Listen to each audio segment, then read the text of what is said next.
Hello, everybody. Welcome, welcome. Okay, we have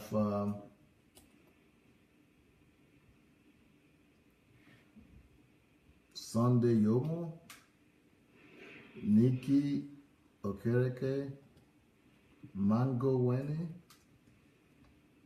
Scholar Peterside, Rochelle White, Madobuko, Joy, Star, David, Tracy, Jake, Shakina, Adeshola is here. Okay, welcome every one of you. I want to use this opportunity to welcome all of you that are here with us today, and also use the opportunity to call on all of you to go invite your friends, because this is going to be another debate. Today is going to be the final one of the primary debates, in the sense that primary in the original ones. I think Innocent had originally planned 3 debates that he grouped all his questions into 3 categories, and but after that, after each session, we've always had questions coming in, but we have not addressed the questions individually after each season or session, just because we were thinking, let's finish the primary 3 groups and categories that we had planned for, and then after that we'll be able to do brainstorming and what do you call it, hard talk on the various questions, miscellaneous questions that are coming on. Some of them are different, so we're going to also see, if you don't finish those ones will be shorter, in the sense that each answer will be shorter. So if you don't finish each one at a particular program, we'll keep on doing it until we finish all the questions. So I'm ready for that. And if our agnostic and atheist brothers and sisters will be ready, let them keep the questions coming. Any question, I'll be open to answer. But today is the 3rd group of questions, and I would like to hand over the leadership and the anchor of this program to my brother and our friend, Innocent Magaji. Here you are. Thank you so much. Good evening, everyone. Good evening, DC. So the last message was about cultural aspect, and I was very much satisfied with the answers we gave, especially the last part. The first part was a little bit, should I say, you address the question in the sense that I'd like to address, the sense that I want you to approach it, because the intention wasn't for a debate or to nullify or validate atheism or agnosticism. The intention was to find a place on how to incorporate African culture, for a place for African culture, African tradition and customs. How can Christianity and African custom cohabit? That was so in most part, in the beginning of the debate, of the conversation, you answered in such a way that you try to point out the most negative aspect of the African culture, which wasn't my expectation. I wanted more to, okay, yes, the culture is there. What is the positive part of it? What can we do about it? Where can we place it? So I was happy with the last solution you gave. You already have a program in place for it, so people can go on and watch the previous. I know many people will not think it's very important, but they don't know that it is part of our life. The word culture actually means way of life. Way of life is your spiritual life, your physical life, everything, the way you think, the ideas, everything. So, and having Christianity that will change our life is very important. So now Christianity is also part of our culture, is also part of our economic program, which is the aspect we're going to talk about today, the last part, the economic program, and how can Christianity affect what are the effects of Christianity, both positive and negative. So here we're going to look at the positive aspect of it. And I want to say again, because I know many people came in attacking me and telling me that I'm not representing their ideas, I'm not representing their agenda. Of course, I'm not here to represent certain things because someone who might not agree. So I want to invite you to think, to try to reason with me, and not to try to reason, to see things in a more universal aspect. I want us to be pragmatic. I want us to think analytically, not to fight, not to hear insult. So this aspect is really, really interesting because I know many people have never sat down one day to think about it or to try to develop it. Or we go ahead about the atheists, they go on to criticize churches, they go on to criticize pastors. Recently too, DSA carried on a campaign to reform on these churches. So there are certain points I want to point out about these churches that I observed personally when I was in Nigeria, currently how they operate. I would like to say, this is my personal opinion, that the Nigerian church is one of the most organized system in Nigeria currently. Most organized in the sense that the pastor has a vision. He wants to model his audience in a specific manner. He succeeds in doing that, both either positive or negative. He programmed them, he formats their mind in his vision. He wants them in a specific way so that they will bring all their money and put it in his bank account, and he is very good in his craft. So he makes sure that all the ushers and every executive, every member of the church do his bidding. He has a vision of a church in his mind, he executes it, and he makes sure that he ring it into their head that they produce result. And this result, whether they are negative or positive, we must admit that these people, they get whatever they want. But what are the factors that they're employing is the fear factor. Like recently I was watching and TB Joshua came to Cuba, one of these countries, and he was welcomed like a president. This is not even Africa, this is entirely out of Africa. But these people, they made police and soldiers and people, they lined up and went coming from the airport and took him in. So I noticed that this program was arranged by the people. He didn't spend a dime for the program to be arranged, and they still paying huge amount of money through the offering they paid, which he took this money back to Nigeria. And these pastors too, despite that they are bad, we must admit that they are entrepreneurs. We must also admit that they are very good in their craft. So, and the last scandal that happened, I think it was 2015 or 14, I can't remember, I think 2015-16. There was an incident that happened in Nigeria of the TB Joshua Church that collapsed.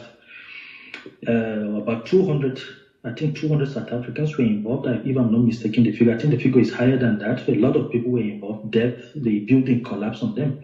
That was the first time that I took notice that actually a lot of people come from foreign countries to Nigeria to worship. They follow these pastors in large quantity. They come in. Then I discovered that there are people that are coming from Philippines, people coming from Sierra Leone, from Liberia, from different countries to visit Nigeria. But what is it? When these people come to Nigeria, they spend money in hotels. Some of them stay for 3-5 months to be able to see the GO, the pastors. They sleep on the ground. Some of them, they do everything possible to see them.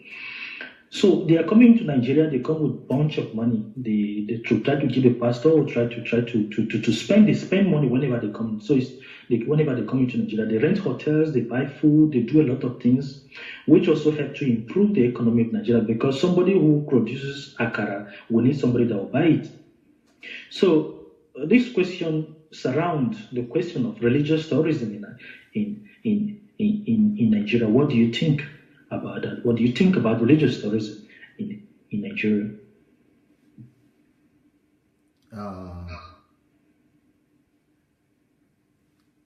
Just like the example of them traveling to Israel or to Saudi Arabia to spend their money because they think they are doing it for God, but actually they're improving the country's economy. The same thing is happening in Nigeria, where you have influx of people. They come in, they spend the money. It also not entirely bad, the church system, because in this aspect economically it helped improve the economy. So what do you think completely about it?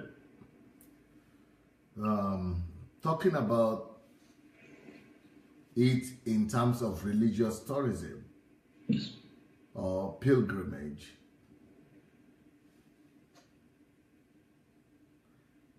I think we have to look at it in two different aspects. If we are going to examine it and look at it purely as an economic venture, that might be a good thing for the country. It could be a good thing for the country. But from what I know, I think when these people go to Nigeria, most of them are not encouraged to go out of the camps and the territories where the churches are in.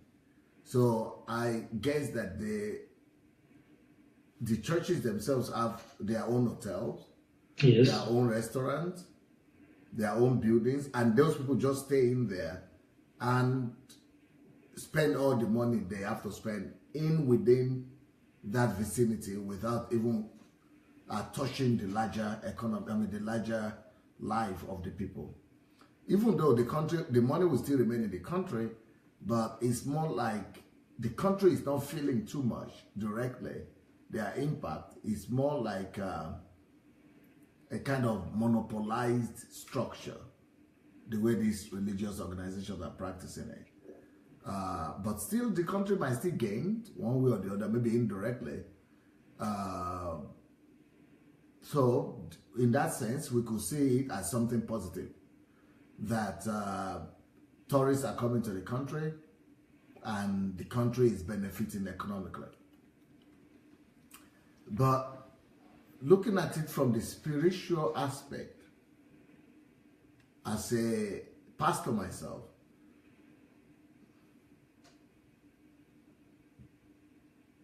I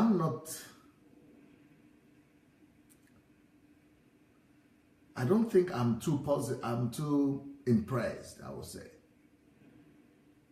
I'm not sure I'm too impressed by the fact that all these foreigners are coming to TB Joshua's place, because they are actually not seeing God in that place. They are deceived to think that they are seeing God. But as far as I'm concerned, they are being deceived. They are being sold deception, and they are being sold fake illusion. And when the bubble bubbles, which is going to happen sooner or later, it could backfire and a big backlash for the country when the real thing appears on the ground. So I think sooner or later, real Christianity will feature in Nigeria. And when that happens, I don't want people to be saying, no, we don't believe those Nigerians anymore. They have deceived us so much, and that only fake things can come from that country. So now they are going to stay away from Nigeria even when the real thing comes and when it's now the time for them to come. So anything you build on deception will backfire sooner or later. One of that backfiring is the tragedy like you just mentioned, but that is even a small one, because once they discover that TB Joshua is using hypnotism and deception, and that Chris Oyakilome is oppressive and and domineering, and that they are not really images of Christ, they are not examples of Christ that the people are looking for, it could lead to disillusionment that will make people to despise Nigeria and to keep off from coming to the country. So that's why I am a little bit wary about my opinion in regards to this question. On one hand, you could say there might be some measure of economic benefit, but on the other hand, I am careful not to recommend or commend these practices that I personally think that might not represent the Christianity that I've come to understand. Okay. All right. The next question is, this one is a little bit tricky, but I trust you can answer it. So it's all for the in humanity has never done anything wrong, but his only crime is not to believe in Christ, in the Christian God. Will he still be sent to hell if he's so good? And one of the recent examples is a couple I worked with. The man died at his age 94. I don't know if I'm loud enough. Am I loud? Very good. Okay. So this man died at 94 and the wife died at age 90. I worked closely with them and I noticed the affection between the two of them, and I was so touched. Anytime I come over to see them, he would just say, Captain Innocent. That's how I used to come. He would just give me salute because he participated in the Second World War. Yeah. So this couple are not Christians at all. But he built a very comfortable life for his family, for his children. And the affinity between him and his wife happened in such a way that after he died, within a week, she too went away. Because at that age, as old as she is, she'll be seated on her wheelchair and he will come around. She'll be like, John, where are you? I will say, John is downstairs fixing some of the other things. He was struggling because he was told that he had cancer and he had 7 months to live with the cancer. So, but 7 months came, he was still alive. 8 months, 9 months, 10 months, they told him that he will not supersede 10 months. So he died eventually. So she will be crying at her age. The man will just come in and start kissing her. Oh, baby, stop crying. He will pet her, stop crying. So I saw the affection between these two couples. The affection, they were so close with each other, like brothers and sisters. So he died eventually, and she kept crying. I tried to console her, to walk, to make sure I tried to cheer her, because that was my duty as an auxiliary nurse. But nothing worked. Within a few days, I just came in the morning and I saw that the entire family were standing and they were looking at me with their hands folded like this. Then I knew something went wrong. They were like, sorry, Innocent, your people are gone. I said, okay.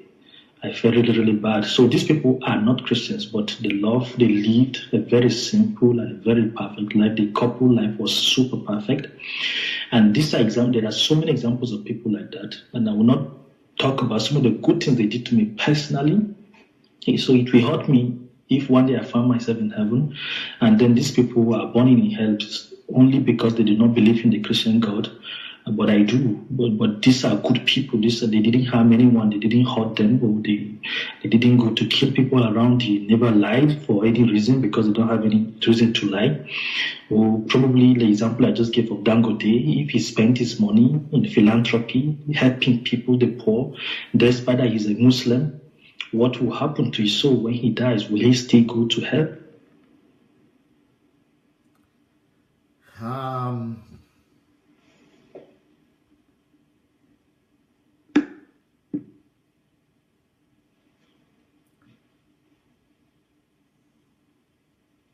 I would think that that question is a question that should not pose a problem to God to settle and to handle. I think he who goes to heaven or hell is in the hand of God.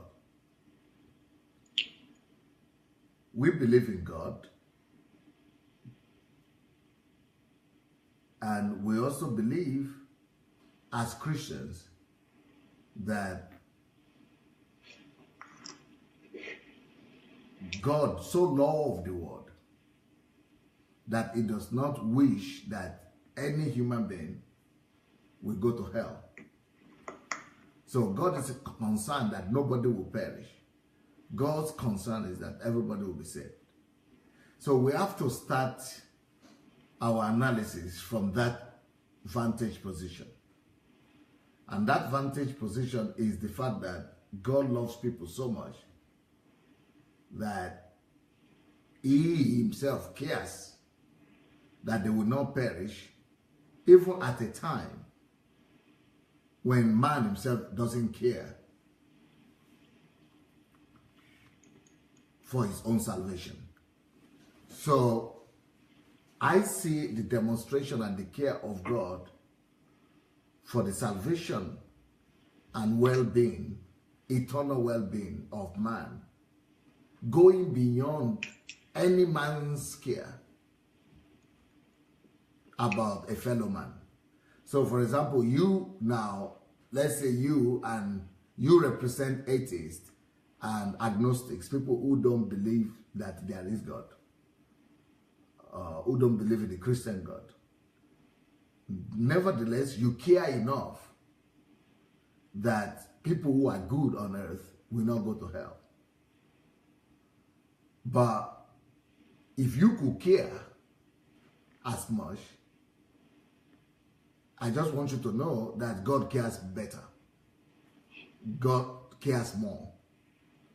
And his care is seen in the fact that even for the atheists and the communists and the agnostics who don't believe that he himself exists,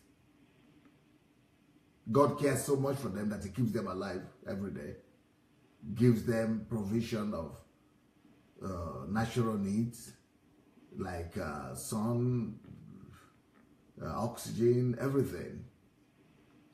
And didn't just stop at that. He cares so much, even for people who don't believe in him, that he came to die for them.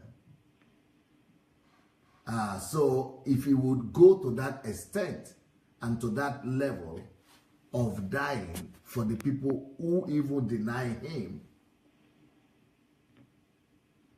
I think God has got the back of those kind of people that you are talking about. So okay. the nature of God tells me that God is going to fix it. And he's going to fix it in a way that is going to be just. And it's going to be love. Because he himself is more concerned about them than you and me. Okay.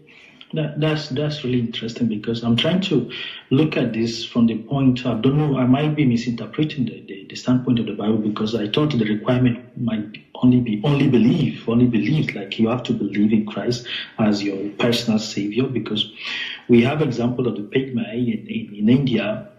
These are isolated people in an island. They have never listened. They don't have any access to Christianity, and they have never even heard of. People don't visit them now. The Indian government is posing threats to their extermination, but nobody visits them. So they have never heard of this gospel. They live their life isolated, and most of them are dying. They give birth to children. They die continuously from generation to generation. So these are people that have never heard of the gospel, certainly. So I'm thinking of them in my mind, and I'm thinking of the standpoint of the Bible that is calling people to believe for them to be saved. So here we are, people died without having the opportunity to even hear the gospel or to even believe in it. So I'm worried also about my Muslim friends who are good, my friends who are just good. And me personally, I'm a good person, I suppose. I do believe that, because I haven't done any harm to any person, and I wish that humanity progress. I wish that good things happen, that North Korea will not throw bombs or atomic bomb on people, and I also wish that Fulani people will stop killing, and so many good things that I wish about humanity. And I carry the burden of Nigeria in my heart every day when I see people suffer a lot, like the Palestinians, sympathetic to their struggle and a lot of things. So I don't know if it would be just for God to send me to hell, even after all the love I have for humanity. That's a point of concern. So I don't know. I'm questioning myself. If at all I die eventually and I discover that, yes, there's this God that wants to judge me for my deed or for my belief or for what I do, I don't know where do I stand? From the things I believe or the things I do, where will I be judged? You'll be judged by whether you reject the provision for salvation that God provided for you. God cares for you. It's like saying somebody is drowning in the river. He's drowning, he cannot save himself. And then the emergency service comes and throws a cycle, a salvation, or what do you call it? Salvation kit. I mean, cycle, what do you call that? Life cycle. Throws him a life cycle to be saved, to deliver him, and then the person rejects the life cycle. So who is to blame for that? So Jesus is that life cycle.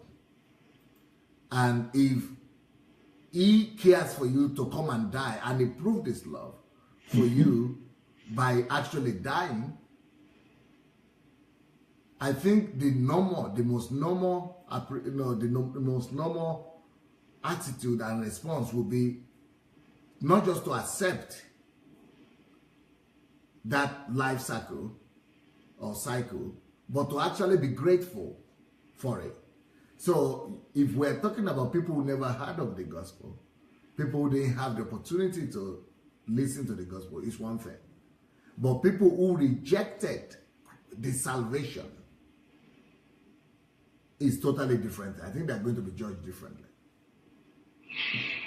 Okay, so I think the question is, will I be judged by the things I believe or by the things I do?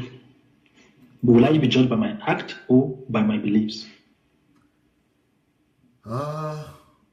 There is no way your acts will be good enough for salvation, because God is a holy God.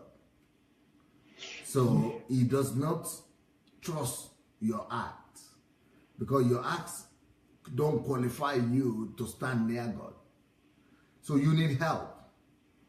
And the reason you need help is because even when you've not done any evil in your own assessment, but there are people out here, even right now, that are watching now or they are not watching, that are angry at you or that are not happy at you, that think you have offended them one time or the other.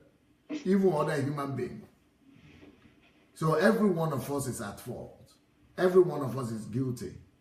Because of that, and we're talking about a righteous God and a holy heaven. So because of that, your own righteous acts will never be enough. You need help. So what is the help you need? You need the help of somebody who will say, even though your own righteousness is not good enough,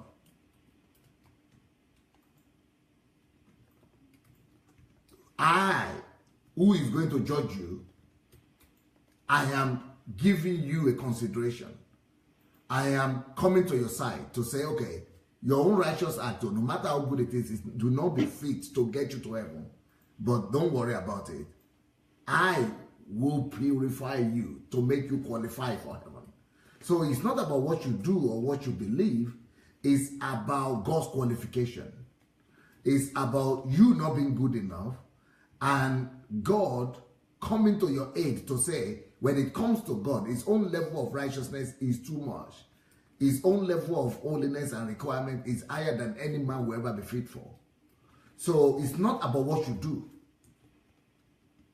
or what you believe, but it's about you trusting and appreciation and receiving the help that you are being offered. That the help which says that it is the blood of Jesus, it is the blood, the holy blood of God that is going to qualify you there. It's going to cleanse you of your own weaknesses and of your own sin and of your own inadequacies. So if that blood is going to be, that blood is going to be seen in heaven, even though you might have done some things that are wrong or that are not perfect, but that blood covers you, and anyone, no matter whatever you have done, because that blood, you have asked for forgiveness and you have accepted the sacrifice that was given to you, the help that is being given to you. That blood that is shed for you is what is going to be seen on your behalf in heaven. And you are going to be, you don't need to do anything, just accept help. You are going to be, that qualifies you for salvation and for eternal life in heaven. So the idea is not that God came or sent his son to the world, or God wants to condemn the world. So the idea is not about condemnation. So God is not thinking about condemning Dangote. God is not thinking about condemning those old people. God is not thinking about condemning those tribe in India. God is working around the clock to make sure that they are not condemned. That is the way I'm looking at it. So because the Bible says God didn't send his only begotten son to the world for the world to condemn the world or for the world to perish. But he is sending his only begotten son so that the world will not perish, so that he will not condemn the world. He doesn't want to condemn the world. So God is working around the clock to make sure that no one is condemned. Okay, because this, I want to understand that is it not the omniscience God, the Yes. all-knowing God, Yes. who knows the beginning and the end of the world? Yes. Does he require such effort to perpetually continue molding his it's like it's not a finished work yet. It's like the earth is a work in progress, which we are made to believe by the Bible, by the explanation that God preconceived the world in his mind already. He already know the destiny of man. Does it really require that much effort to reconcile, to break, to remake, to mold, to refine the humanity, to sacrifice the effort? It seems as if he's struggling with his creation. He's struggling to fix things in place. I don't get the question. Okay, God, let's take for instance an example of an architect who made a plan of a house that the house seems to be faulty. The foundation, right from the beginning, the very day that human was created, it was faulty. Everything failed, and the creator now, the master architect now is struggling to replace things. He's struggling to first of all come and die for the sin, give his own son, and struggling and shedding blood and coming through different funny ways to try to reconcile human being and a lot of things. So it's a bit tricky. It's like somebody, a child that is playing with his toy and doesn't understand how this thing works. But we're made to understand that this person is omniscient, he's omnipotent, he's all-powerful God. So it's somehow tricky to see that he's struggling with his creation. I'm not sure if the word struggle is the right word, but that's what it seems according to the explanation you're giving now. Because here we are, I'm expecting God to already know my destiny now. And probably, for instance, forgive Satan for the wrong he has done and then probably just make life easy for us. But it's a bit tricky in this situation. I don't know if you would like to address that, so we'll go to the third question. Well, this situation that we're addressing is a little bit different from the example you gave or the illustration you gave of an architect. Yes. Okay. Yes. In the case of the architect who created the sketch or the building, and the architect is just like God, is the author and finisher of the project. But in the case of the building doesn't have a soul. And the building doesn't have a right of choice. The building is not given a willpower. So let's say now, for example, that architect has conferred upon the building the power of choice. That architect now will need the permission of that same building before he could come to demolish it and to break it up again. Now, if he had conferred upon that building the right of choice to tamper with it or to not to tamper with it, then it will be violation of agreement for the architect to now come and say, okay, I made a mistake in the beginning or something. So that is one aspect that we have to use to look at this thing. So man has been given the willpower. And according to the willpower that has been given to man must exercise that willpower. Man has the will to be able to say, yes, I see that I'm in trouble. Help me. Just like the building, just like it would have been the case with the building. That, yes, I see that I'm cracked and I'm collapsing. Please come in and give me help. That's all that God needed from man. But that is on one hand. Now let's address the question of omniscience and omnipotency of God. When it comes to God being omniscient,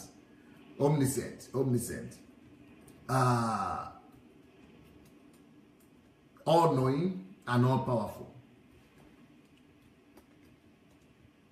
Unlike the situation with the architect that you said created the building or built the building and the building was faulty from the beginning. That is not the case with God. When God created man, man was not faulty. God, as omniscient God and omnipotent God, did a perfect job. After God finished creating man, he said everything was perfect. Everything was good. God looked at his creation and he said everything was good. So God didn't do an unfinished job. And God didn't do a faulty job. God did a perfect job. The person responsible for man's deprivation and for man's fall is man himself. That's why he needs to participate in his own salvation. God provided salvation, just like the man that is drowning in the river, and a emergency service came, throwing him the life cycle and take it. We have done everything from our own side. We are giving you life. Take life. That man needs to accept it. He needs to accept that life cycle that is thrown to him to come out so that he will not be drowned. That is exactly the situation with man. So God is working all around to help man and convince him that you don't have to perish. You don't have to reject salvation. You have to be aware that you are drowning. You have to be aware that the house is cracked and that you are going down. And acknowledge it that you need help. Once you acknowledge it that you need help like that, the help is already available. Okay. So this is the same cycle. It's the same cycle. We see a situation where the creation of the creator is imperfect. For instance, the man in his being, in essence, is imperfect because the man, according to the Bible, with the example we just gave now, brought this damnation on ourselves. We have to go on again and seek the face of God. So we see that it still goes back to the same cycle, because here you created a thing and make it imperfect, and then again struggling with the same cycle and going on and on. But I would like to know your opinion about the future of Christianity currently in Africa in the next 30 years. What do you think is the future of Christianity in Africa? Good. Yes, what can you predict the future of Christianity? Well, I think the future of Christianity, for one single reason, is going to be wonderful and promising. I think real Christianity will be introduced to Africa, and Christianity is going to flourish. And by the grace of God, the number of atheists and agnostics is going to be reducing, and is going to be reduced to minimum. Not because of because of church, the way it is now, but it's going to be because of understanding of the Father God himself. So what I would say is, another factor, what makes me to be positive about Christendom in Africa, is the fact that I am going to be a player on the African scenario.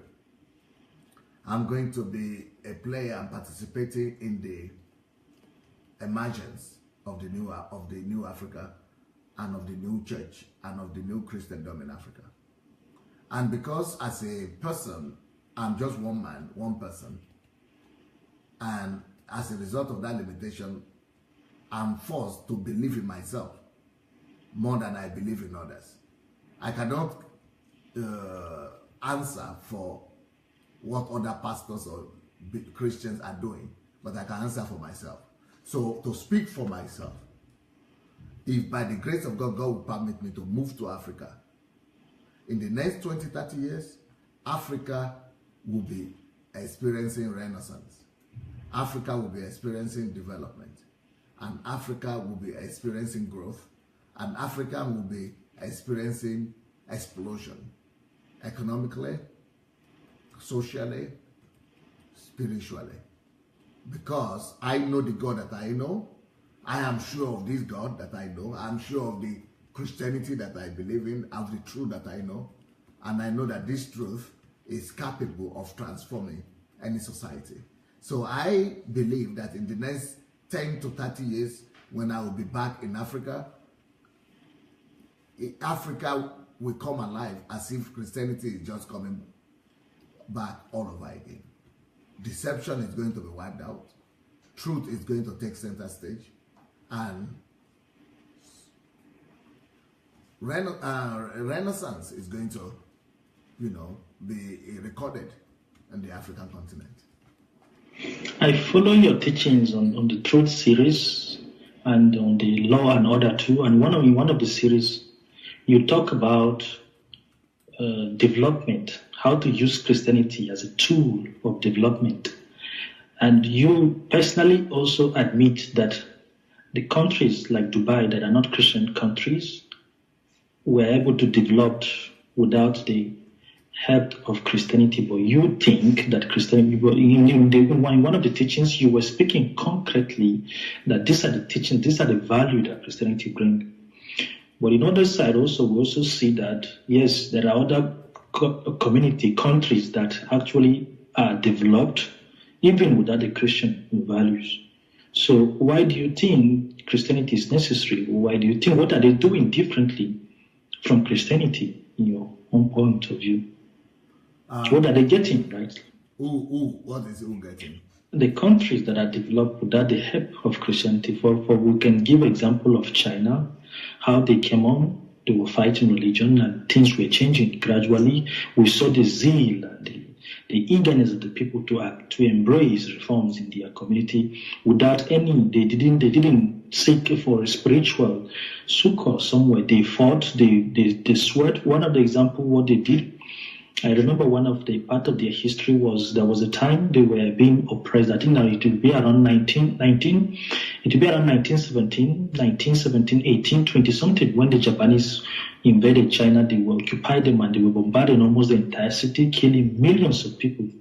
So they needed ammunition from the US, and there was no way to be able to bring this ammunition down because the Japanese naval force was very super strong then. So they encircled the entire China, blocking any aid, foreign aid that would come from them, maybe weapon and importation and those things. So the only way they can be able to import arms into China was to go through India. They have to cross the mountains and all this. So there were these big mountains between the border of China and India, and they had to construct a road. And the American construction company that would construct the road gave them a time of 10 years to be able to construct the road that would connect China and India. India and China would do, but through breaking that mountain, putting grenade and breaking stuff, they gave them a span of 10 years that, okay, this company would take, so they saw that it would take so long to build this road. But the people were so determined that they couldn't wait for the company to go in and this thing. They constructed the road within a year. Millions of people died constructing that road. They pounded the rock with their hands, breaking the rocks, breaking the line up. A lot of people die of dust. They die of starvation, eating one bowl of rice every day to work day, one bowl of rice. Some of them were super skinny. The documentary is there. People can go and search for it and so millions of people die sacrificing their life for the future of what China is today. So we saw the natural zeal, we saw the motivation. We didn't see any spiritual force behind this. We saw people that are determined to bring change into their country. So they did this thing and built their country. We saw the Dubai, which was a desert recently, but right now everything changed within 10 years. They built and raised up their country. But you, in your position, you are advocating that Christianity is the sole idea that can bring you, because you said a lot of things. You talk about how Christianity is good in Europe, how Christianity is good in US. You try to make some point, but you are standing here saying that Christianity is the only ideology that one can use to go further. What do you say about that? Oh, yes. Are you trying to say that without Christianity there won't be any development? Yes. Okay. Can you expand on that?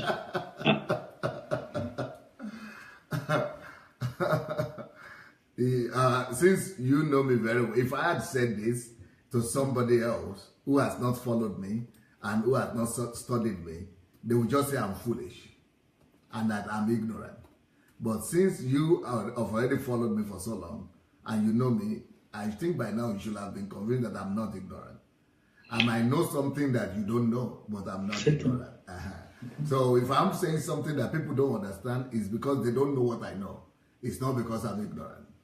So now, did Dubai develop without Christianity? Even you, on a second thought, you will now answer that, yeah, you are right, they didn't. All the Arab countries that are living well, Kuwait, Dubai, Emirates, Qatar, Saudi Arabia, all of them were developed by Western expatriates and by Western companies and industries. The only thing they did is that they opened their countries up for Westerners to come. If you go to Dubai today, only 40% of indigenes are there. 60% are foreigners who are developing the country. The indigenes are not even doing anything. So Christians developed Dubai. And not just Dubai. Anywhere in the world that is developed today is as a result of Christianity. If you want, you could go to China. If you want, you could go to Japan. If you want, you could go to Korea. Anywhere, mention any spot of the earth that is developed today, and I will tell you that it's because of Christianity. Let's go to China. You just narrated a very interesting, very touching story of heroism of the Chinese people. But what you are not telling people is that at that same time, when without Christianity, when they were doing that without any faith, at the same time, on the other parts of China and throughout China, there was no value for human lives. To the extent that even when a husband dies, the wife could be sacrificed as well. They were killing each other, doing all kind of horrific things. China is one of the most, millions of people died just out of poverty, out of wickedness, out of, it's one of the most pathetic. You were talking the other day about the gory stories of the Bible, of killings and blood in the Bible. Go and study the history of China. You will take the Bible and you will be kissing it. The Bible will look very holy to you after that. All the killings that are recorded in the Bible, they are nothing compared to the killings and destructions of life and everything that happened in China among the Chinese themselves. So how did that stop? Even the Cultural Revolution. Go and read just the Cultural Revolution that just happened recently. I'm not even talking about the old ones. Mm-hmm. So, but before the Cultural Revolution, things were even worse.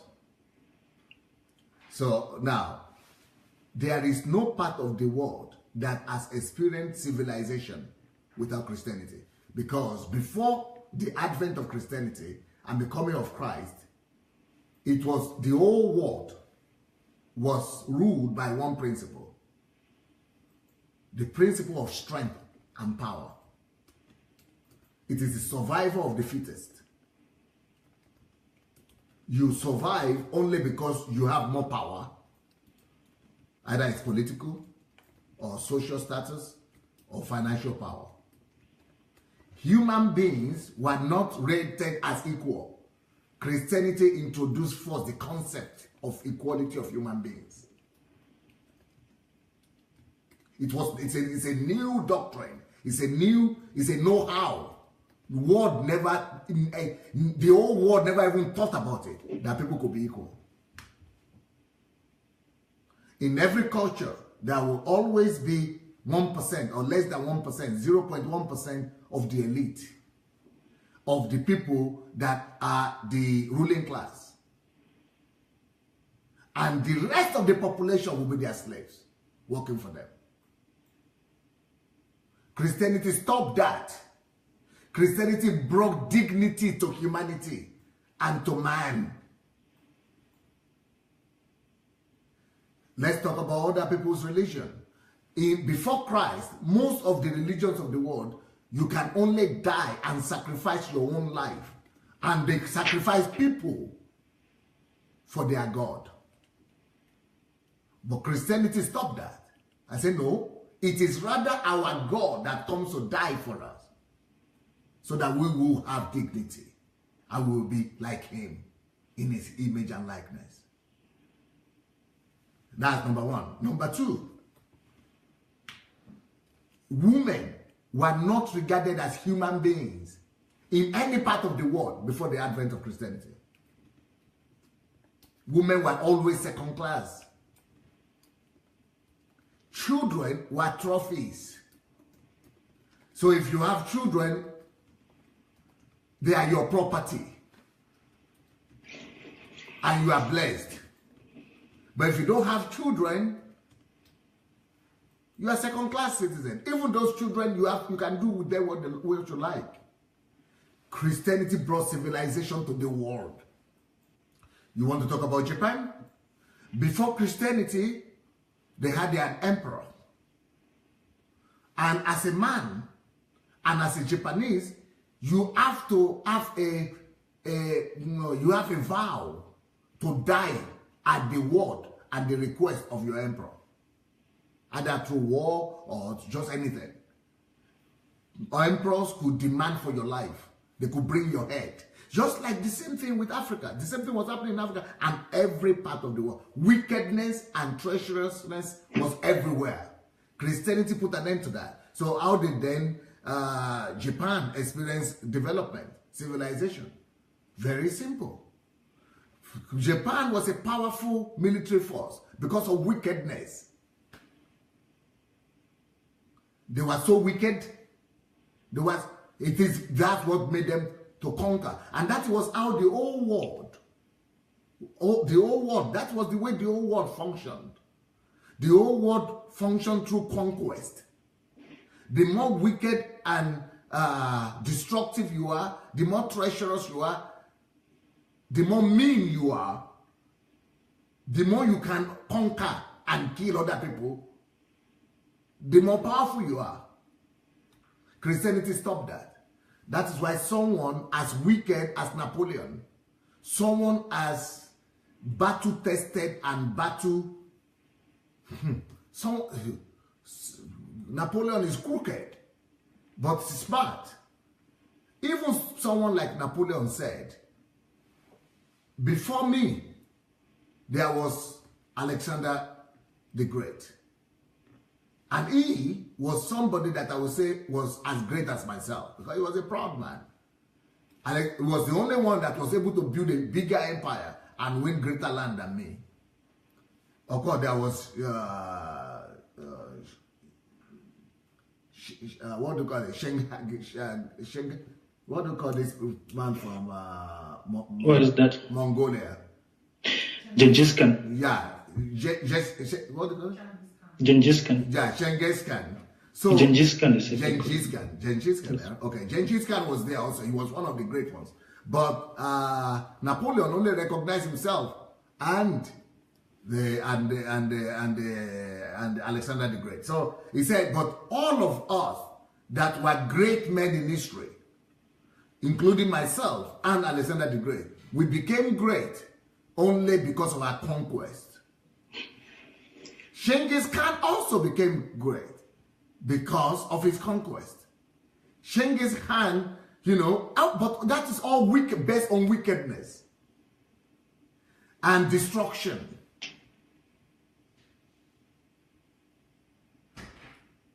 So, but what Napoleon said is that, but the only man that has been able to, all these men conquer the world, but the only one that has been able to conquer the world, even bigger than us and faster than us, is Jesus Christ. But without wickedness, but with the opposite principle to what we believed. It was, we conquered the world through the power of our weapons, but through conquest. But he was the only one who conquered the world through the power of love. Not by destroying and killing, but by elevating and forgiving. By loving. So, 2,000 years ago, before Christ, nobody ever believed that anybody talking about love, that that forgive your enemies, that have mercy on the weak. Nobody will ever believe you that somebody coming with that concept will ever conquer anything. It has always been the opposite. If you say turn the left eye, no, everybody give you slap you, turn the left other cheek. Everybody in the whole history of humanity will say you are foolish. That they will run over you. You will become like the carpet. You will become like the rug. Everybody will just flatten you. There is no chance anybody will ever believe that values like humility, being humble, that is stronger than the strength of power. But Jesus came and said, no, humility will conquer the world. The people will say he was crazy. Before him, no, you have to be, in fact, you don't just have to be crazy to think like that. Everybody will just think that you are mad until he proved it. Then to now say love your enemy, that you mean somebody will be coming with machine gun to kill you and you say you love him? Nobody will ever give him any chance that kind of doctrine or that kind of belief system will ever win the world until Jesus proved it. Nobody will ever say, okay, everybody will be equal with yourself. Men should be equal with men, with women. Kings and citizens, everybody should be equal. What kind of society would that be? Nobody even conceived it, that kind of society was even conceivable in the human mind. Those things were not conceivable. That parents should respect their children and honor them as themselves and as grown-ups. Nobody would think that was also conceivable. Everybody, every part of the world that have experienced civilization, it is because Christianity brought it. For example, in India, when their husbands die, even up to now in some part of the world, even China too, at that time you were talking about, when the man died, they will bury the husband. When the husband dies, they will bury the wife with him. When they have sacrifice, they will sacrifice their children. All over the world. Until Christianity reached all those places, nothing changed. Our civilization is a tribute to the person of the Lord Jesus Christ. He changed the world by the power of his gospel and the power of his love. That's why I believe in him.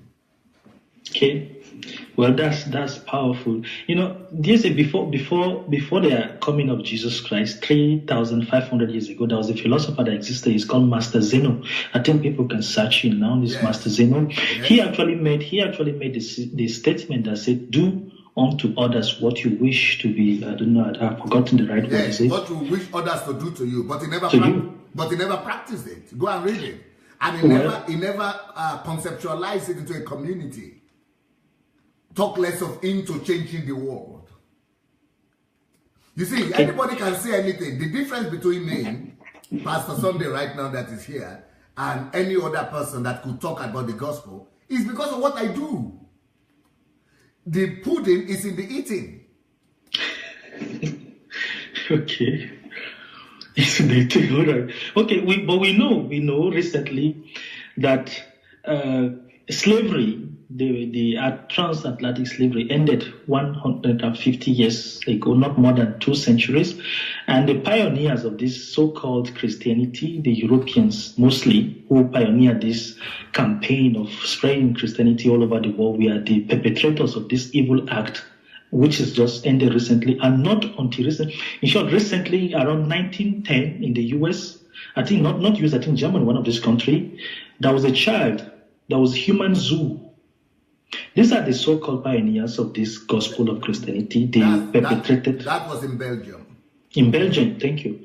So there was human zoo that existed until recently, and all the people that took this Christianity, and even before Christianity, we had animals civilization, for instance, like the Egypt. So I want you to clarify this point. When you say civilization, what do you mean by civilization? Because Egypt was a great civilization. Everything we have today can be credited to Egypt. We had the medicine, the astronomy, and almost everything. I have a whole book on what you are talking about. So you don't tell me that. I know it very well. But I also get your question. I have a whole book written on it. How Africans brought civilization. And to me, those Egyptians you are talking about were Africans. So we are giving credit to Jesus Christ. But this thing happened before him. These people brought out the Hippocrates, what they call him, hypocrisy, what they call him, these masters of medicines and all those laws and everything. So the Greeks, the Romans actually copied the land from most of them. Most of their philosophers gave credit, they called the Egyptian gods as their god. So almost every electricity, a lot of things, we saw that even the brain surgery, those things, those people were practicing. So you are giving credit to Christianity, giving credit to Jesus Christ, but we see that even before him, there were morals. There were people that practiced. They can't even kill an ant or any animal. They were practicing humanity. So we see this place. No. That's what you want to talk about civilization, the Egyptian civilization, or the Persian civilization, or the Chinese civilization, or you want to talk about the Moor civilization, and all those civilizations. Yes, you can give credit to them, but you only give credit to them in terms of their inventions and their discoveries, but you don't give credit to them in terms of civilization. What do you mean by civilization? Modern civilization. What do you mean by civilization? Beautiful. That is the question I've been waiting for. And that's the question you are supposed to be asking me. Why do I credit Christianity with our modern, and I always say modern civilization? Because this modern civilization is a civilization of truth and civilization of love. Before Christianity, like I said, right now, for example, about 40% of the population of the world is living what they call above minimum, is living, above, they have normal life, 40% of the world. Right now, below poverty line. Is it below? No. Yes. They say below poverty line. 60% is below poverty line, but at least 40% is above it. Okay. It's still not the majority, but at least the civilization. No, what I'm talking about is that progress. Okay, what is the modern civilization? The modern civilization that I said is thanks to Christianity. First of all, is because before Christianity, like the example I just gave to you, people will kill people, people will eat people. That stopped thanks to Christianity. Number two, before Christianity, almost in every tribe of the earth, there is no tribe that escaped it. People will sacrifice human beings to their gods. That ended thanks to Christianity. Now, before Christianity, it was less than 1% of the world that lived well. No, that is independent, that can, live before less than 1%. But Christianity, it improved that, it blew it open. Everybody became equal, everybody could fight for their equality. Now, before Christianity, more than half of the world, 50%, more than 50%, up to 80% of the world were slaves. Either they were slaves to the ruling class. Even China, they were slaves to their emperors. The whole, emperors were looked at as owners of their own people. And their people were like their subjects or like their slaves. Then there was feudalism before Christ. And feudalism is when less than 1% of the people have money, then the rest of the whole country, they don't call them slaves, they call them serfs or feudalism. The whole country comes to work in the farm and the land, piece of land, in Europe too, of those freights or serfs, and they were living on their compound and working for them. The same thing as slaves. So the whole world was under slavery. Christianity broke that and said the word free. You're talking about Egypt? Why is it that is, of course, we could say one of the reasons why the black population that built the ancient Egypt, why they went to extinct, or not all of them went down, many of them went into extinction. Of course, that's largely thanks to Islamic religion, but before Islamic religion, it was because of the pharaohs and the system of labor there. People in the millions were being forced into labor. That was a slavery, national slavery. The whole world was like that. Primitiveness and and wickedness was the order of the day. Before Christianity, war, small wars on everything, almost every tribe was warring against another. So when I talk about modern civilization that is credited to Christianity, first of all, it is the humanity. Okay, I see the point. Humanity. Yes. Number 2 is equality. Okay. Number 3, it is freedom. Now you will soon contact me and say, and only after that, technology and all that.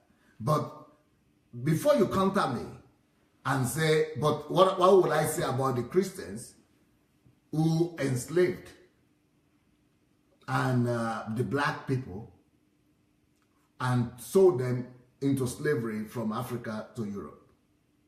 So what will I say in defense of Christianity in that sense?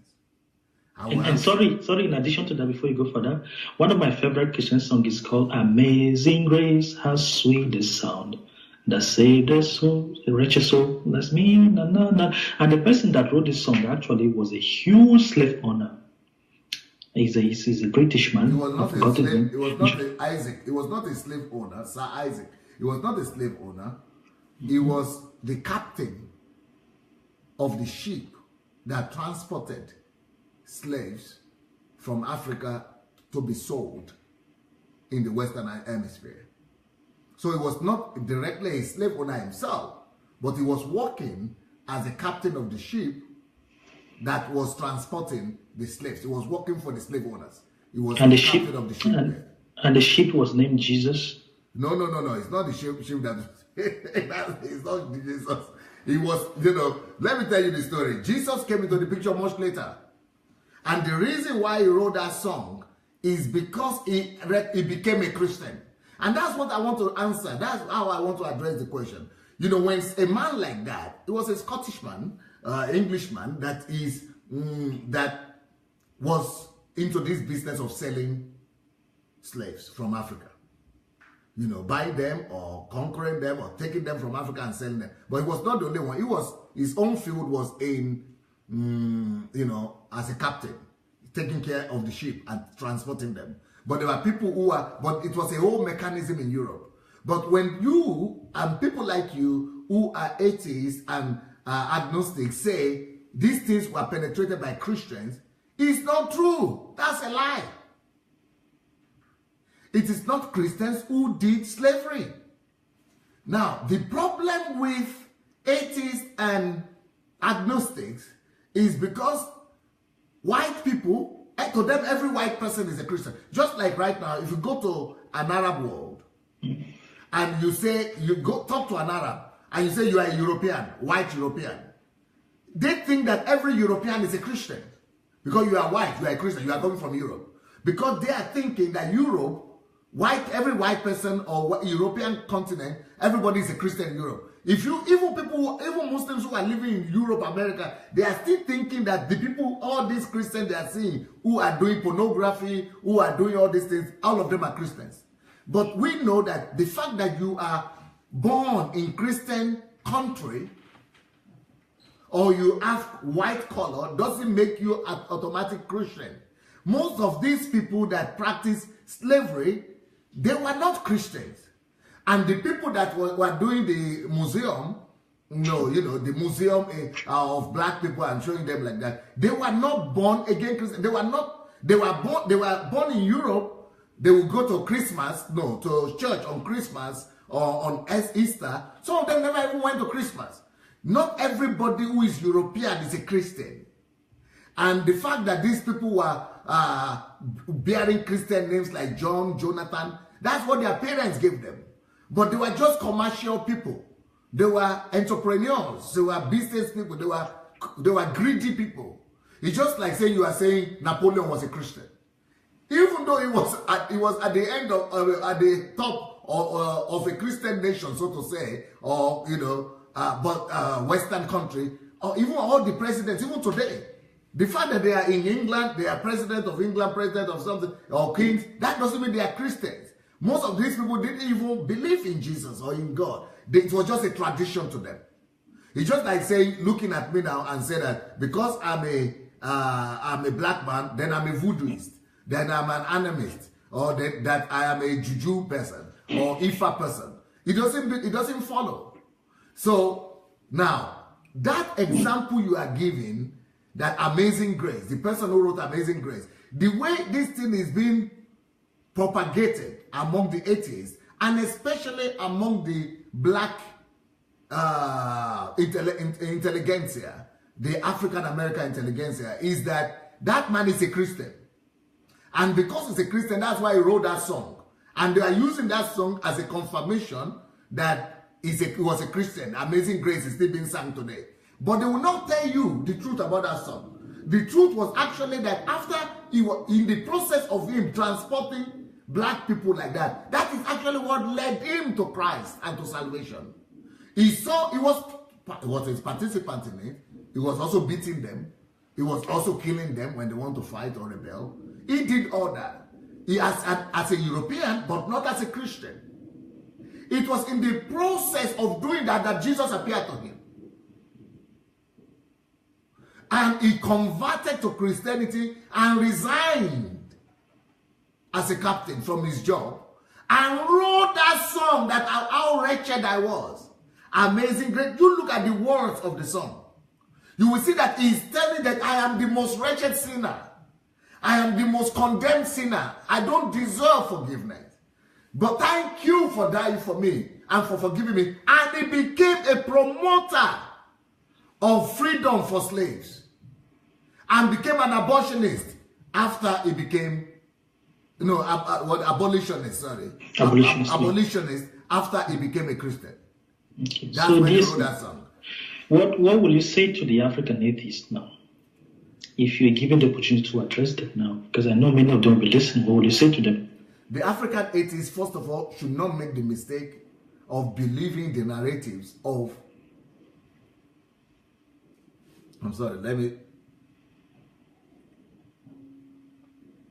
Because it's interesting because you're seeing me, I'm talking to you because I want you to understand where I'm coming from. You know some of the authors I read and how my ideology is shaped. But it's fascinating to see that most African atheists haven't read some of the things I study. Some of them grew up not believing in any religion. They didn't even read why to believe in any book or be inculcated within ideology. They just found out that Christianity is not fine for them and they abandoned it. The reason why I'm able to see things differently from this perspective because of the journey I went through. So most of them, maybe what you're about to say, they might not even understand they don't know some of these songs, some of the things I've said, some of the books I've quoted, they might not know some of these stories. So it is a different journey. It's not a fixed ideology. Some of them, there was a lady that wrote me a few hours ago. She was telling me how she, right from age 9, she asked questions. She doesn't feel comfortable with Christianity. Her father is a pastor, and they struggle with her to go into these, and she just didn't accept Christianity today. She remained as an atheist, but she's still following you. So to her, she's a progressist. She's tormented with curiosity. She says she attended almost every church, Olumba, White Garment Church, and different places. Anything that just calling, she just follow. Whether anything that just comes in, she just go like that. So most of them don't understand these ideas. So now you are talking to them. What will you tell them? There are two things. Number one, they shouldn't believe two groups of people. And they shouldn't be deceived by two groups of people. African atheists, Nigerian African atheists, black atheists should know that they should never believe the Pan-African Afrocentric philosophy that is coming from America. They should never believe them because they are ignorant with all due respect. Now, there were a lot of them that were intelligentsia. They were intelligent people, well read, including the Dr. John that you know, and Yes. Clark, you know. But apart from that, but there are a lot of them. But he's one of the most intellectual based. He's one of the one I respect. He's the one I respect because he was really smart. He knows his craft. But he left out a lot of stuff. And it doesn't have the joints and the things that all of them don't have answers to. They build a doctrine, a philosophy on faulty assumptions. And these assumptions now have now become belief systems for a lot of disillusioned black people who are looking for national identity. So a lot of these postulates that these people proposed, they were not based on truth. They were based on grievances, on the injustice that was suffered by the black people, and on the white Christianity that they came across with in America. And that white Christianity, these people were not Christians, even though they were born like white people. They were not Christian. That is not Christianity. So what those people are talking about, and the Christianity, the form of Christianity they are criticizing, the reason I said they should not believe the white, this new black, go back to the traditional faith, go back to African faith. We have our own religion. We have our own thing. And that old school of thought, they shouldn't go back to it because they are thinking, they base that their theology and that their doctrine on the basis that Christianity made us slaves. Christianity did so much evil, which is not Christianity, which is people who say they are Christians, or people who are born in Christian homes or Christian continent, white people, I would say, or Europeans, I would say, but not necessarily Christians. So, because of that, because of the fact that their philosophy is based on faulty perception of Christianity, that's why I say they shouldn't believe. If they believe those people, they will go into error and they will be misled, and it could have eternal consequences, because Christianity is not a religion. And these people are basing their arguments on the religion of Christianity. But I am not talking about Christianity as a religion now. So if they would assess Christianity as a religion, then they are going to miss the point. And if they are going to see what Christianity or what so-called Christians have done through history and through slavery of black people, through oppression of black people in America, through the killing of Indians in America, if they will see all those things as Christian acts, then and base their judgment and decisions on that, then no, they are going to be making a lot of mistakes, and they are going to be taking permanent decisions based on faulty assumptions. So they shouldn't believe, they shouldn't take that philosophy serious. That's my first advice to African atheists. My second advice to African atheists is this: they should also not take serious the church that is presently being presented as Christianity in Nigeria, especially the charismatic Pentecostal, all these churches that are mushrooming all over Africa, and especially those coming from Nigeria. They should not take all that as the picture of the ideal Christianity. Again, that is religion. For me, I don't think that Christianity is religion. I want to challenge every atheist, and I want to challenge every agnostic. Everybody that is doubting Christianity, I want to challenge them today not to believe those two schools of thought. Don't believe those Afrocentric philosophers coming, saying go back to your origin, and especially from from Western Hemisphere, from the United States especially. Don't follow them. If you follow them, you'll be deceived, and it will lead to eternal damnation. Don't also take serious our so-called churches in Africa, especially those ones from Nigeria. Because if you take them serious, if you use them to judge Christianity, you are again making the same mistake, assumption of thinking that Christianity is a religion. What you are seeing there is a Christian religion, so to say, but it is not Christianity yet. Christianity, in my own understanding, is an experience. It's a life. It is a discovery. It is an encounter. Christianity is a person. And the reason why you listen to me and other atheists come to this platform to listen to me is because I have tried to work on myself to embody that personality that is Christian, I try to work on myself to epitomize, yes, that personality that is Christ. I want to say that Christianity, in my own understanding, is an encounter with Christ. That's the way I would rather say it. It's an encounter with Christ. So anybody who is in Christian church or a Christian pastor, that everybody must have their own personal encounter with Christ before they could judge Christianity. If you don't judge Christianity by the organization, don't judge Christianity by the structure, by the mechanism, by the thing, it has to be an encounter. Therefore, I will challenge today all African atheists and agnostics to do everything possible to try and have that encounter with the person of Christ. I know how to do it. If they are interested, I could help them. Okay. What I would like to say in addition to this, thank you for the answers you gave. I want to encourage people, a lot of atheists and agnostics, those that are listening right now and those that will watch in future times, to go back to watch your teachings. Many of them are fascinated. They don't understand why I follow your teachings. They don't understand why, even though I don't believe in the Christian God, they don't understand why. But you will see a lot of things. Your work is bringing out big time result. It's working.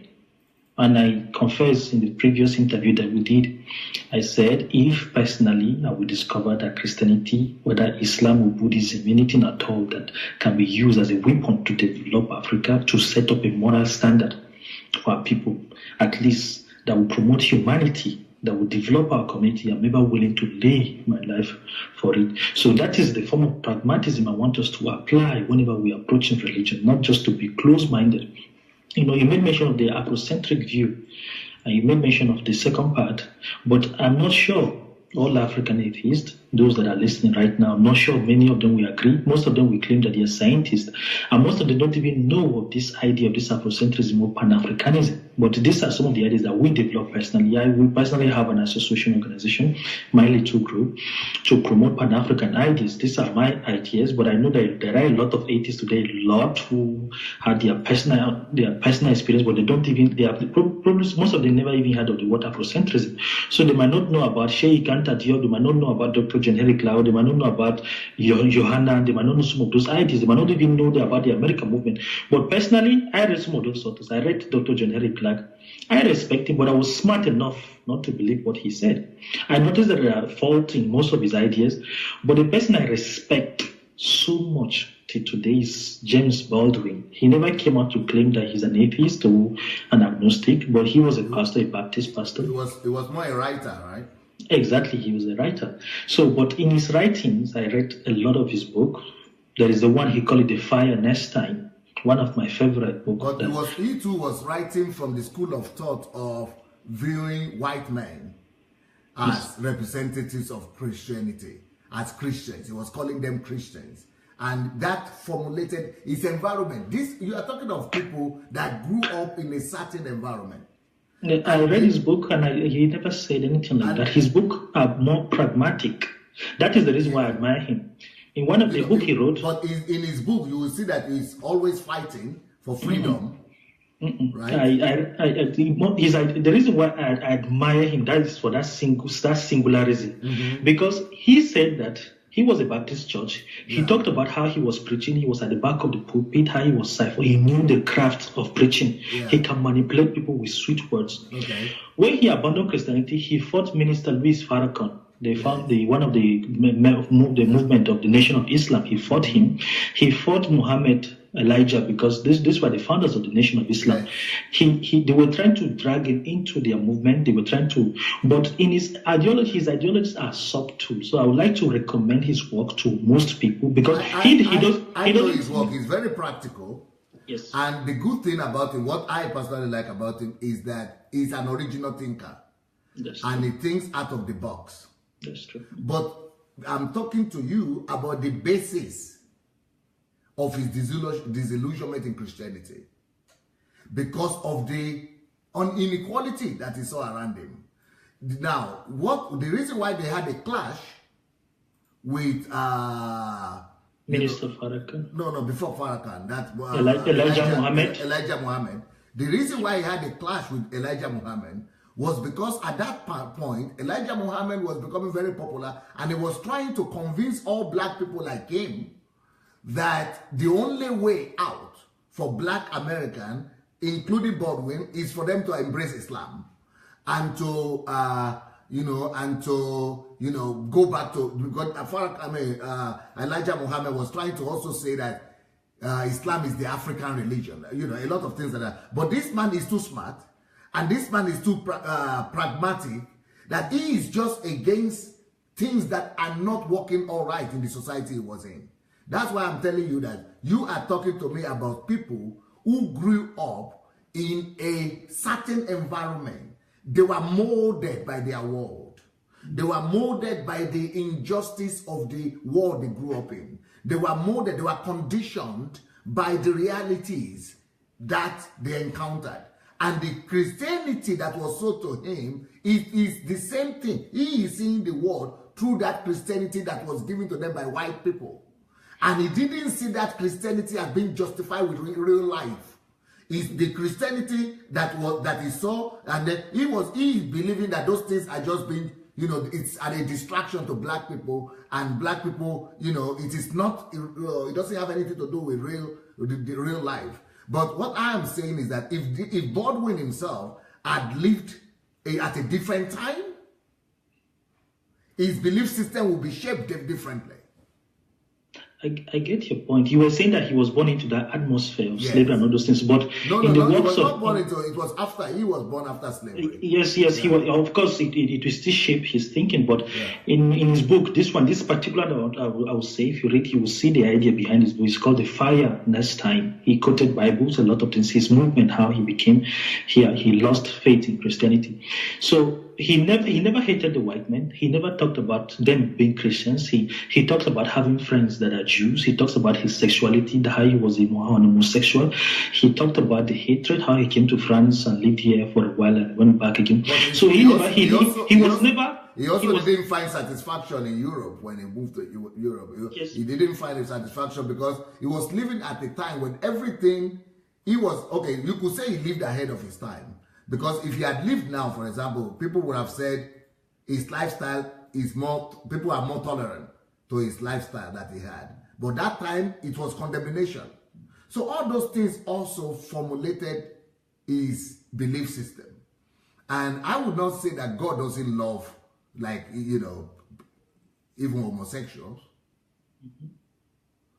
That is for example, the mindset that came across in his time, for example, that the church is against it, and since the church is against it, it's like God also is against it.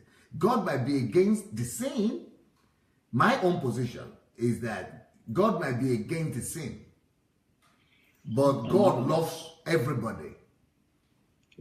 But I think, yes, maybe the church, that's why I'm saying people shouldn't mistake Christianity with religion and with the Christian religion. The fact that most churches today, even in America and even in Europe, they seem to be fighting against homosexuality, and they don't do the difference between the practice itself and the person who is practicing it. Personally, I might have disagreement with most Christians in that sense. Because I would think that God loves everybody.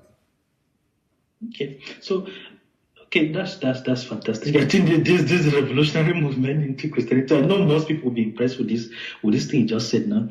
So reiterating on the ideas of James Baldwin, I understood him. I understood his pragmatism. From the things I've read about his work, he was somebody that was, for instance, a lot of them are the role models. The Martin Luther, the Malcolm X, and a lot of them.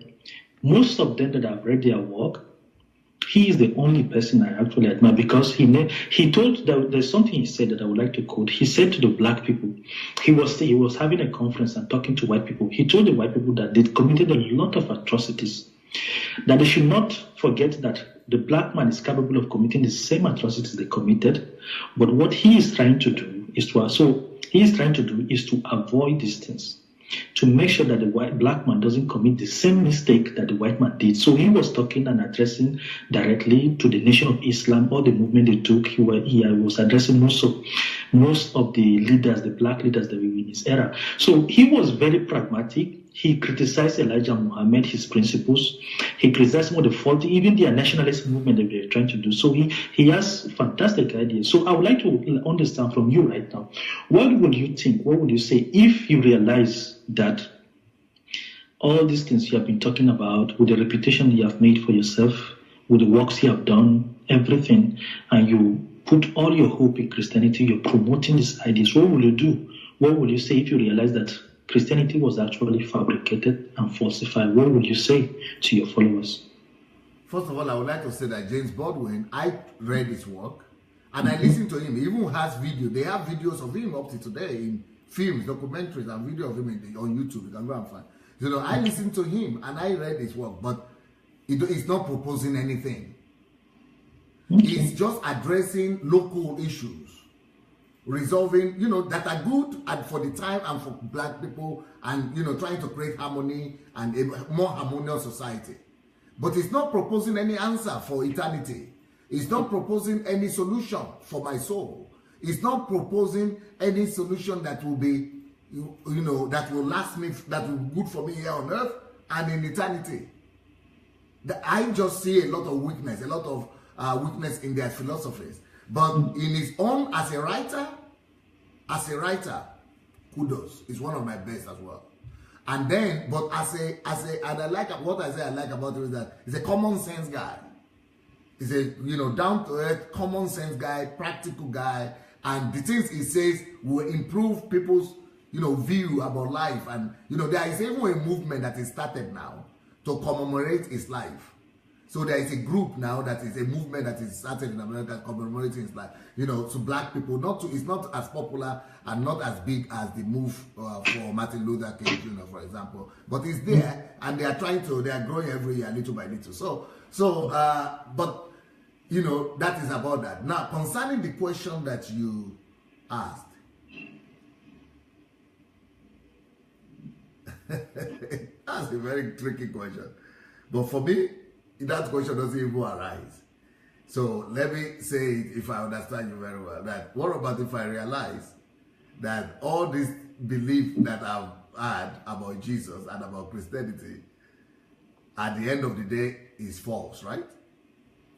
Is that yes, false, fabricated. Okay. Then there is more to it. There's more to this God, and not that Christianity was fabricated in history and everything, and false. I have read those facts, and I've read those arguments, and I've also read, if you want scientific argument about at the advent of Christianity, the personality of Jesus, the person of Jesus, the life and lifestyle of Jesus, and the miracles of Jesus, and the resurrection of Jesus especially. There are historical facts that are much more stronger, much more empirical evidences that confirm the accounts of the Bible and the reality of the personality of Jesus, as against those ones who are trying to disprove him and trying to disprove Christianity, that Christianity is a fabrication. Anyway, nevertheless, let me give you my own personal, apart from scientific evidences and empirical facts that prove Christianity. Let me just tell you from my own personal standpoint, I don't even have that fear. You know, when I used to be a young Christian, I used to think, yes, I thought about that what about if this Christianity, even if they, no, because I came to Russia when I was 19. And when I got to Russia, the school system, the university professors, everybody was bombarding my mind. Not just my mind, but the mind of all the students that were schooling with me, you know, giving us all kinds of evidence that God was not real. So, yeah, I got to a point where I just say, okay, even what about if they are right? So if what I discovered is that even if they were right, and I die now, and I discover that there is nothing like heaven and nothing like God, I would have been satisfied with my own life and with my journey, just because there is no disillusionment. I did what I wanted to do. No regret. I lived the best of life. So there's nothing to regret about. But if it happens that Christianity is true, and there is heaven and there is hell, then I have everything to gain. But that is just what I was thinking that time when I was a young man. That is what, you know, what the argument that I had for myself, you know, when I was in the university as a young 20-something-year-old kid. But now, that question, I don't even have it. There is no issue at all about either Christianity was fabricated and will I be disillusioned if at the end of the day I find out that Christianity was a fluke, that there was nothing like that. First of all, I'm not going to encounter that. I'm not going to encounter that disillusionment. Not at all. It's not going to happen. I am so sure of this God. This is not going to happen. No disillusionment at all. I walk with him every day. I talk to him. Let me tell you something. I'm seeing you now, you are seeing me. And by seeing you, I know you are real because I'm talking to you. And you know I'm real because I'm talking to you. But even as real as this our conversation is, the God that I believe in, the God that I've had encounter with, is even much more real than the reality of you that I'm seeing right now. I talk to him, yes. I talk to him every day. I see him every day. I'm in interaction and personal relationship with him constantly. I'm not a believer anymore. There was a time when I needed to believe, but now I don't believe. I don't need to believe in God again. I don't believe in God. I'm not a believer in God right now. I'm a friend of God. I walk with God. I am in a relationship with God. A relationship that is even closer than my own relationship with my children or my wife. To me, God is reality. I have gone so deep in relationship with him that God is more real than this thing I'm holding right here. So there is no disillusionment at all. In fact, I know what is waiting for me when I die. More than that, I even know when I'm going to die because of this God. I know most of the things that are going to happen in my life before they happen and when they are still happening because of this God. So for me, God is not an illusion. God is not an idea. God is not an imagination. God is not a concept. God is life, someone that I live with every day. It's just like somebody will come to you and there's nobody like, saying Magaji. You are not existing. Just as much as you will just, dismiss the person. That's how I would dismiss that idea that will I wake up one day and be disillusioned in God and that this Christianity was fake. No. It cannot be fake because it's my own personal experience. And it's not just a one-time experience, it's a daily, ongoing experience of love, of reality, of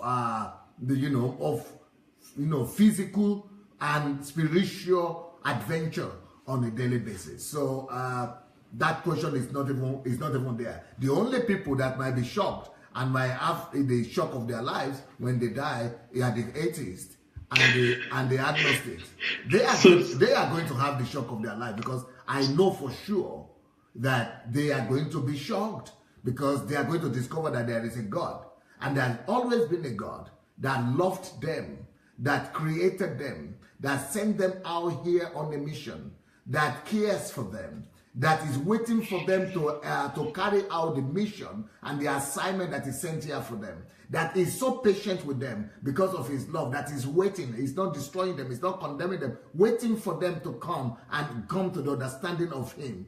I mean, there is a God that is not just waiting for them in heaven, but there is a God they could enjoy right here, right now. There is a God that could give them experience that is much more high, that will make them to live a high life, much more high life, I mean, much more on the high than being on drugs, much more being in the high, much more than, you know, having sex, much more than having any pleasure. There is a God that is here right now that could give them an experience of love, a love that is greater than the love that a man could give a woman, that is greater than the love that a woman could give a man, or that is greater than the love that children could give parents, or parents could give children. A love that is so, you know, so absolutely unique. That's why I said Christianity is an encounter. Until they encounter what I'm talking about right now, they are actually losing. It's a pity that anybody will lose and will be deprived of this thing that I am feeling, of this thing that I have, that I carry, that I am aware of, that I have heard on more, at least in this country, in this former Soviet Union, most, at least minimum, I've been able to help nothing less than maybe 100,000 former atheists and communists to embrace faith. People who studied atheism as a profession. People who studied communism as degree professors. And they've been helped because I've been able to share with them an experience and an encounter with the person of Jesus, who is the epitome of this Christianity that is void of religion, but that is full of love and kindness.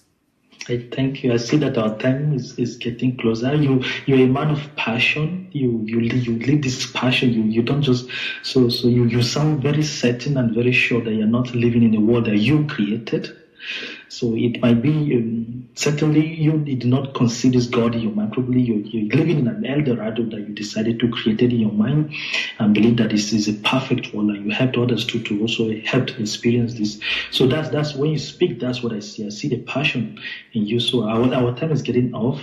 We already exhausted all of the time. So thank you so much for the time accorded for this interview. And I hope people will be the judge of this message. You think, you use your mind to analyze everything being said, or what he proposed, and you go on, make research, read your Bible, read books, history, science, notes, and try to look for experience with God as it is. So I salute everyone. Thank you, sir. I think thank you.